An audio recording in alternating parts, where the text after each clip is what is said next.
Hello there, this is Jason with Divine Frustrations, and today I'm going to be addressing a concern that someone presented to me as it pertains to Christians denouncing fraternities and sororities, particularly Black Christians who were once affiliated with these organizations and have decided to renounce them.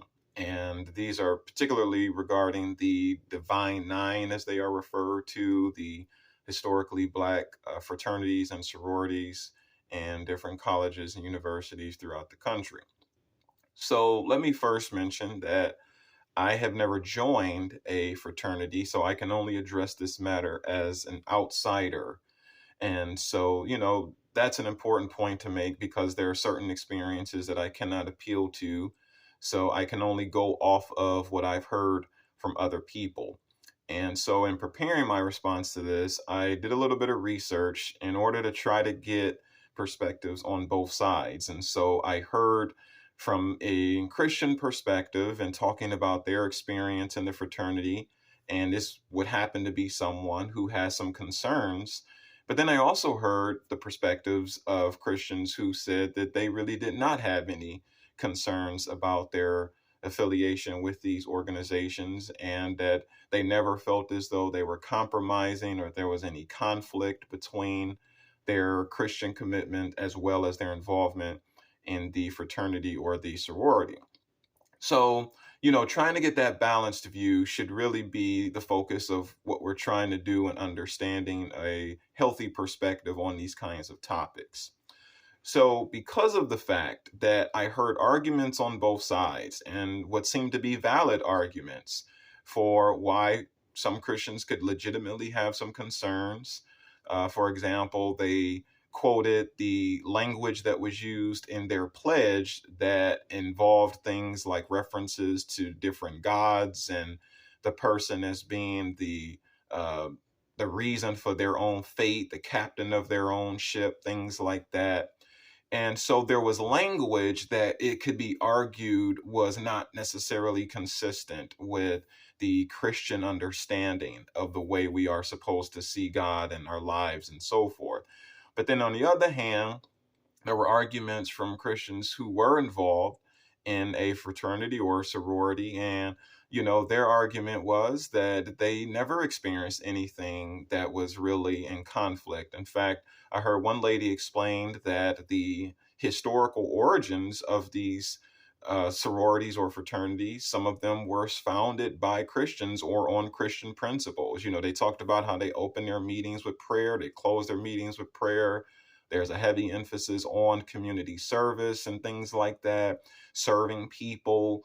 And so there are many elements to these organizations that reflect Christian values. And that's what the one lady was saying in defending her involvement with the sorority that she belongs to. So, whenever there's a situation in which arguments can be made on both sides that support that particular view, the goal should be to find a proper balance that works for individuals in the positions that they take on these matters.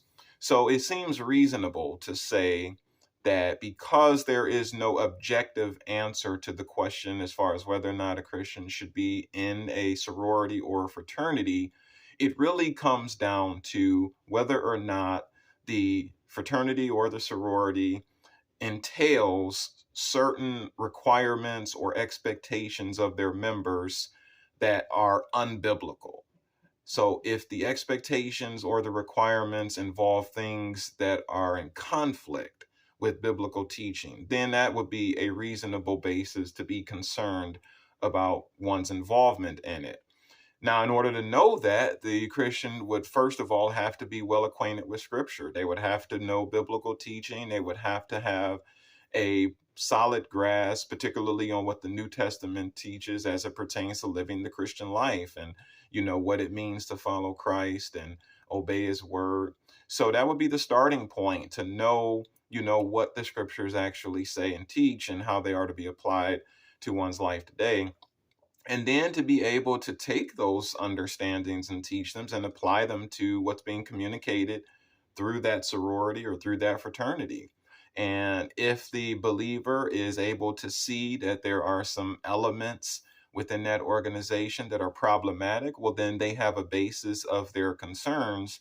But if they don't see any such conflict, and if they don't have any pressing concerns based upon what they're hearing or experiencing in the organization, well, then they may argue that that's a reason to stay, to remain in it, to join without any conflict. And so it's really going to come down to, where the individual believer finds himself in this particular situation. We don't want to be involved with something that is going to diminish our witness in any way, that is going to lead us against biblical teachings in one way or another. But at the same time, we don't want to take such a hard stance against something that represents good for people and for the community and needlessly find fault with it. So I think that there is a healthy place in between the two.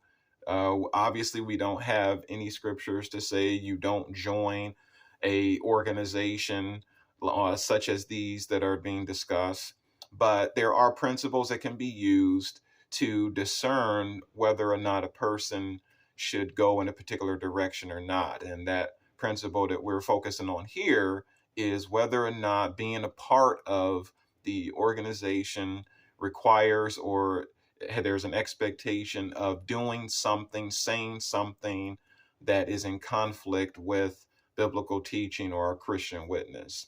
So that's going to come down to the individual believer. So hopefully, if you're someone who's either involved with one of these organizations or someone who's contemplating it, then hopefully this will give you some insight and be helpful as far as whatever decision you ultimately make. Thank